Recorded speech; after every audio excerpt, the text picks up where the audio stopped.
Another N7 day has passed, and we've received yet another Cryptic Mass Effect teaser.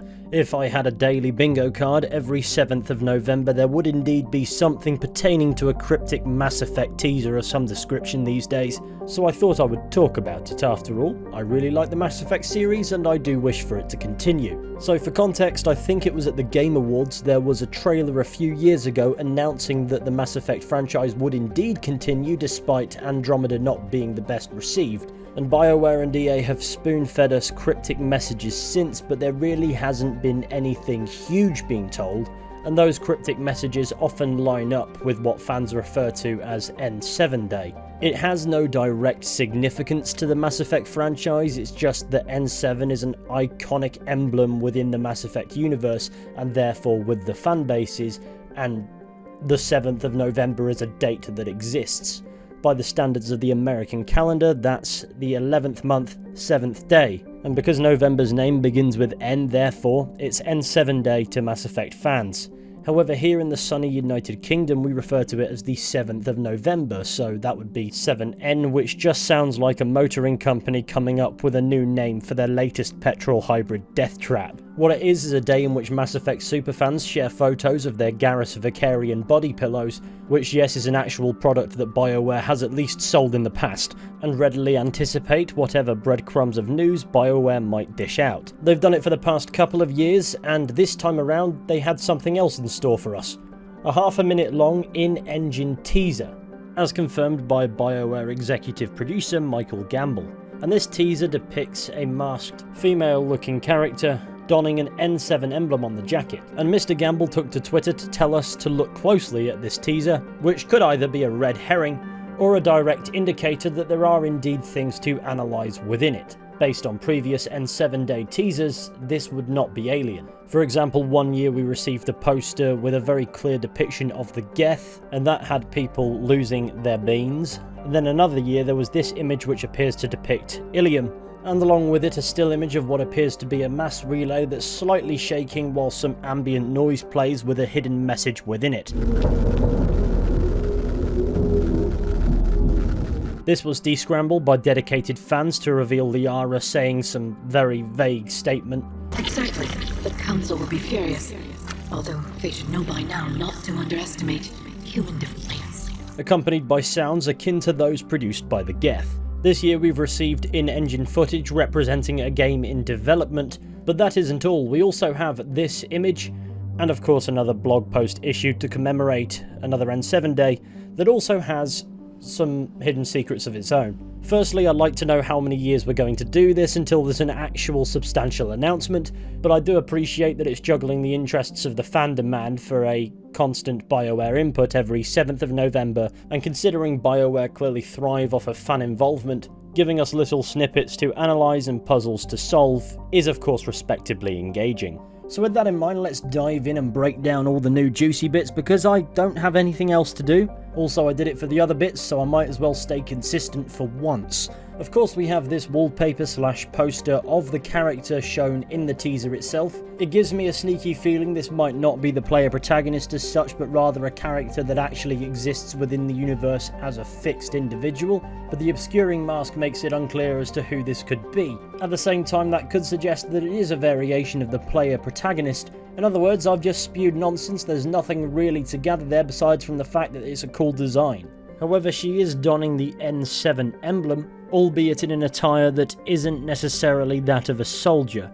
Is this somebody who's actually been through the N7 program within the Mass Effect universe, or is this just a tribute and a nod to Commander Shepard? One of the things that I really appreciate about Mass Effect Andromeda is that the significance of the N7 is felt in-universe as well, and those that wear it have a reason to. Careful wearing that. Excuse me? The N7. That's not something you just put on. Might want to think about that. You have experience with the rank? I served with a couple. The people who wear N7, they earned it.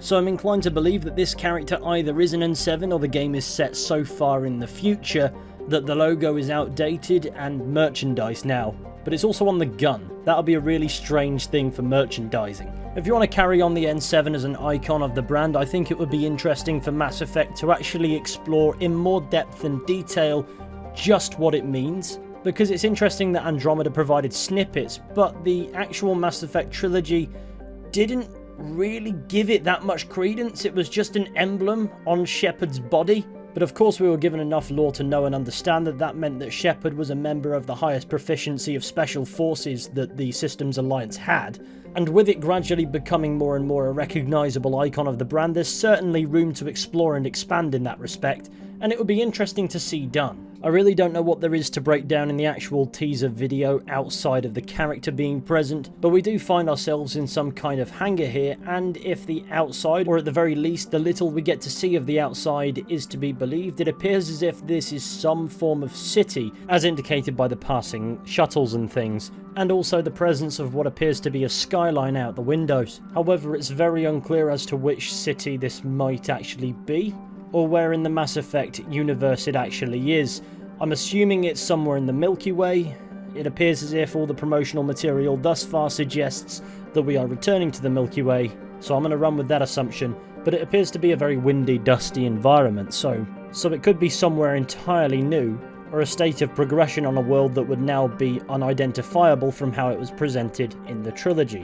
What I missed though, having snoozed through most of yesterday, is that this teaser was actually released in smaller chunks, with articles complete with their own ambiguous messaging. The first of which read as follows: access code Epsilon, access code accepted, secondary encryption detected, loads of letters, Andromeda distress signal detected, year sent redacted, audio transcript, although they should know by now not to underestimate human redacted, likely the word defiance. They should know by now not to underestimate human defiance. Then there's access code Oculon 2819 Defiance, access code accepted, tertiary encryption detected, classified, review briefing materials on official Alliance comm channels. And then there was this, access code accepted, post Nebula, warning, security breach detected, contact Systems Alliance, Epsilon, Oculon, Nebula. And I really don't know what to make of most of that, but I'm going to do my best. So 2819 might suggest a year, which is centuries in the future for the main trilogy, but in Mass Effect Andromeda they make a point out of the journey to the new galaxy taking 600 years, and therefore that game is actually set in the year 2819. This could mean the upcoming game is set at a similar time to the events of Mass Effect Andromeda, but from the Milky Way perspective, and as a result, the narrative of Andromeda and the interesting undertones that don't really amount to anything immediately might actually be followed up on after all. And though Mass Effect Andromeda was a heavily flawed game in many respects, it did have some very interesting mysteries that we simply haven't received answers to. For example, there's the Benefactor. And though all in all I wasn't a big fan of the game, there was simply an awful lot to it that would be a shame to never address again. So perhaps contact is established between the Andromeda and Milky Way galaxies at a similar time to the events of Mass Effect Andromeda, which might explain previous teaser material in which Liara's talking about human defiance. What this would mean, however, is a lot of the characters from the original Mass Effect trilogy will not be present, except for those belonging to species who live incredibly long lives like the Asari and Krogan. And that would sadly mean no more Garrus, but we'll live with it. But I have also got a feeling it's not quite that straightforward, with Mr. Gamble saying not everything is as it seems. Jesus Christ. But I do find it weird that on the EA website, of the 3 messages that were posted there, one of them says year sent redacted, and another one says access code Oculon 2819 Defiance, with 2819 being the year Mass Effect Andromeda is set. Now, Mass Effect hinges on plausibility to sell its universe. Not everything that occurs is actually possible according to the science that we're aware of, therefore they use pseudoscience to fill in the blanks to be able to tell the story and make it feel plausible.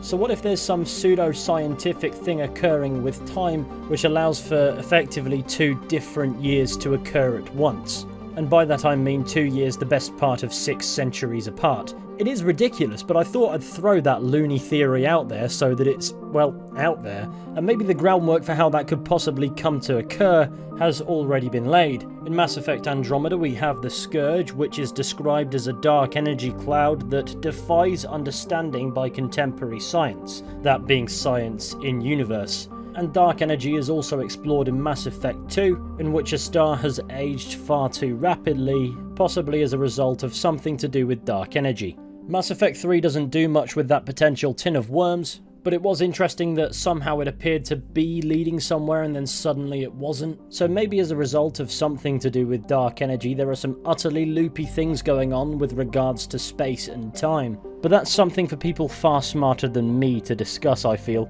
All in all, as a result of what we've now been told, I feel as if there will be some aspect of mindfuckery in there. After all, they probably have to go big following the high-stakes nature of the Reapers from the trilogy. And since a previous bit of teaser material appears to depict galactic society building a mass relay, something that just wouldn't have been possible during the trilogy's events, it may suggest that galactic civilization has advanced, and though I don't know much about real science, I'm led to believe it's an utter rabbit hole of reality-shattering implications, and if that is wrong, that's why I don't know much about science. But in the correct storytelling hands, that can be a narrative playground. But let's move on from that nonsense and talk about the N7 Day 2023 incoming transmission, in speech marks, blog post. The opening few paragraphs read as follows. Every 7th of November we've come together, developers, superfans, regular fans, kind of fans, to celebrate and speculate about the games, stories and community that make Mass Effect so special. It's a testament to the long-lasting appeal of this universe and the characters who call it home. 11 years of N7 days and 16 years of Mass Effect later, the franchise continues to inspire our development team, and with each day gives us an opportunity to create more adventures for you to have. Whether it's one of the many who have been here since the original game's launch, or those recently joining us at BioWare, we are all incredibly lucky to be envisioning this future. That process is in equal parts rewarding and challenging. We asked ourselves many of the same questions you've asked over the years. What happened to everyone you know and love in these games? Who really died? Who had kids with whom? What does a baby Vola sound like? And what about all the galaxies? The endings? What the heck is going on with our Asari scientist turned shadow broker? What about, I presume that means Shepard. Never mind, you get the idea, and of course, to those questions, there are answers, but you'll have to wait to hear them. And anything we do say won't be easy to find, just like you've come to expect from our N7 Day teasers. But for real, thank you. Thank you for everything and allowing us to do what we do, to approach the future of this universe with gratitude and deep respect. Respect for you, the community. Respect for the love and dedication you've given to us. Respect for the history and the stories you've created and the characters you've fallen in love with. And respect for the future and the opportunity to do something big, something amazing for you. Until next time, happy N7 Day. Mike Gamble. The rest of this post doesn't necessarily interest me in what's said, however, if you read through it, you probably noticed it's made somewhat tricky to read in some areas by what appeared to be, at a first glance anyway, typos. But these out-of-place characters are all zeros and ones, so that obviously appears to be binary code. I'm gonna cut out the fluff. Apparently when all the digits are collected and translated, they read the word epsilon. Now, Epsilon's an interesting one. Before the franchise landed on being called Mass Effect, there were many proposed names, one of which was the Epsilon Effect, as released in BioWare's 25-year anniversary book. Epsilon is also the 5th letter in the Greek alphabet, and the game being teased is the 5th major installment in the Mass Effect franchise. Another proposed title from back in the day was the Oculon, and then down in the bottom left corner in this image you'll see Nebula Guardians of the Citadel. One of the Cryptic posts says Epsilon, Oculon, Nebula. Could these potentially be project names for an entire trilogy?